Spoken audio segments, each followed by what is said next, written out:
চম্পকনগর বাজারের ভিউ আর মামার হাসিটা ছিল জাস্ট দেখার মতো, কত সুন্দর তাই না? মামুন মামা খাইলো মুক্তিযুদ্ধ হোটেলে ভাত, আমি খাইলাম দই। হ্যালো এভরিওয়ান, আসসালামু আলাইকুম। ইসমি শেখ সাদি, কি অবস্থা সবার? আশা করি সবাই ভালো আছেন। চলে আসছি নতুন আরো একটা ভিডিও নিয়ে। মামুন মামা আগে আমাদের বাড়িতে এসে পড়ছিল, আমি আর মামুন মামা আজকে যেতেছি ব্রাহ্মণবাড়িয়াতে। আর সাথে ছিল রুবেল ভাই। রুবেল ভাই আমাদের সাথে পরে এড হইছে। কেন ব্রাহ্মণবাড়িয়া যেতেছি এটা নেক্সট পার্ট আসবে ইনশাল্লাহ খুব তাড়াতাড়ি, যেহেতু ভিডিওটা অনেক লং হয়ে যাবে এর জন্য আমি পার্ট 2টা করছি। এর মধ্যে দিয়া রাস্তার যে অবস্থা, তার মধ্যে ঢুকতেছে বড় বড় গাড়ি আর বাস।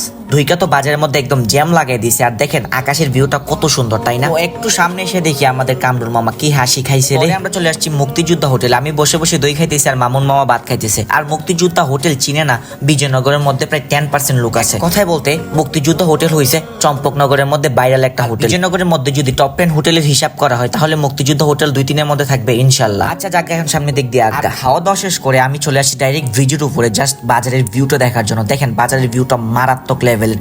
আকাশটা দেখেন কত সুন্দর, সাথে হচ্ছে নৌকার। এরকম সুন্দর সুন্দর ভিউ আর সুন্দর সুন্দর জায়গা যদি উপভোগ করতে চান তাহলে আপনাদেরকে অবশ্যই বিজয়নগর আসতে হবে। আকাশটা দেখে আমার কাছে এতটা ভালো লাগছে, আমি সিনজি স্ট্যান্ডের মধ্যে সিনজি থেকে বসেছিলাম, তারপর আবার নেমে আসছি জাস্ট ভিডিওটা নেওয়ার জন্য। দেখেন বাজারের ভিউটা। আমরা যারা বিজয়নগরে বসবাস করি প্রায় 80% মানুষই আমরা এখন আর বিশ্ব দিয়ে ঘুরে যাই না। ব্রাহ্মণবাড়িয়া গেলে ডাইরেক্ট আমরা শিমালকান্দি ব্রিজ দিয়ে যাই। দিক দিয়ে গেলে আমরা দুই দিক দিয়ে লাভবান হই। যেমন এক, আমাদের সময় বেঁচে যায়, আর দুই, আমরা পানি উপভোগ করতে পারি এবং ওয়েদার, যেটা সবাই উপভোগ করতে পারেন। আর ব্রাহ্মণবাড়িয়া শিমালকান্দি কিন্তু এখন ব্রাহ্মণবাড়িয়া জেলার মধ্যে সব থেকে সেরা একটা পর্যটক এরিয়া। যেহেতু আমি শিমালকান্দি নিয়ে আগে একটা ব্লগ ভিডিও করছি, দেন এই জায়গাতে আমি আর বড় কোনো কিছু করতে চাচ্ছি না। আমি আজকে কেন ব্রাহ্মণবাড়িয়া গেছি অবশ্যই আমার পার্ট 2 জন্য আপনারা সবাই অপেক্ষা করতে হবে। পার্ট 2 মধ্যে বলে দিব আমি কেন ব্রাহ্মণবাড়িয়া গেছিলাম আজকে। যারা যারা এখনো শিমালকান্দি ঘুরতে যান নাই তারা একটু করে আমাকে হাজিরা দিয়ে যাবেন। আমিও দেখতে চাই কোন পাবলিক গুলো আছে যে ব্রাহ্মণবাড়িয়ার ভিতরে এখনো শিমালকান্দি ঘুরতে যায় নাই। তো গাড়ি থেকে নামার পর আমাদের সাথে একটা কাহিনী হয়েছে। এই যে রিস্কা মামাটা দেখছেন, ওই মনে করতেছে যে আমরা নতুন আসছি শহরে, আমাদেরকে বোকা বানাবে। আরে ভাই, আমরা রেগুলারই শহরে আসতেছি। আমি রিস্কা তোটার সময় রিস্কালা মামাকে বলছিলাম, মামা আমরা কিন্তু টিভি সেন্টারে যাবো কাউতুলি। তো মামা বলতেছে আচ্ছা সমস্যা নাই উঠে। আমি মামাকে জিজ্ঞেস করছি, মামা আপনি চিনেন কিনা? হ্যাঁ বলছে যে আমি চিনি। পরে আমি 30 টাকা দিয়ে পুরাই নি। তো একটু সামনে যাওয়ার পর মামা কি করছে যে ম্যাডার রাস্তা দিয়ে চলে যেতেছে। আমি বলতেছি মামা ওইদিকে যাচ্ছেন কেন? পরে বলতেছে টিভি সেন্টার ওইদিকে যেতে হয়। আমি বলছি তাহলে আপনি চিনেন না। তারপর আমাকে বলতেছে তাহলে ভাড়া বেশি দিতে হবে, 50 টাকা দিতে হবে।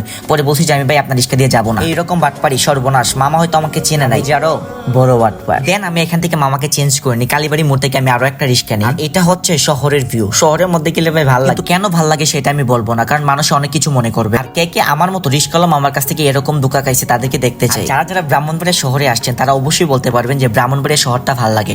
আমার কাছ থেকে পার্সোনালি ভাবে অনেকটা ভালো লাগে শহরের মধ্যে। তারপর আমরা চলে আসি অবকাশ পার্কের সামনে। আমি গাড়ি থেকে মোটামুটি একটু দেখানোর চেষ্টা করছি। সময় কিন্তু এই অবকাশ পার্কটা অনেক ভাইরাল ছিল। এমন কোনো মানুষ নাই যে ব্রাহ্মণবাড়িয়া জেলার মধ্যে যে অবকাশে গিয়ে ঘুরে নাই। অবকাশে গেছি অনেকবার। আমার মতো কে কে গেছেন অবশ্যই আজকে কমেন্ট করে বলে যাবেন। যেহেতু আজকে নামতে পারতেছি না, একটা বিশেষ কাজে আসছি। আজকের ব্লগের পার্ট 1টা আমি এখানেই শেষ করে দিচ্ছি। ভিডিওটা কেমন হয়েছে আপনারা অবশ্যই কমেন্ট করে যাবেন। ভিডিওটা বেশি বেশি করে শেয়ার করে দিবেন। সবাই ভালো থাকবেন। নেক্সট ব্লগের জন্য অপেক্ষা করেন। আসসালামু আলাইকুম।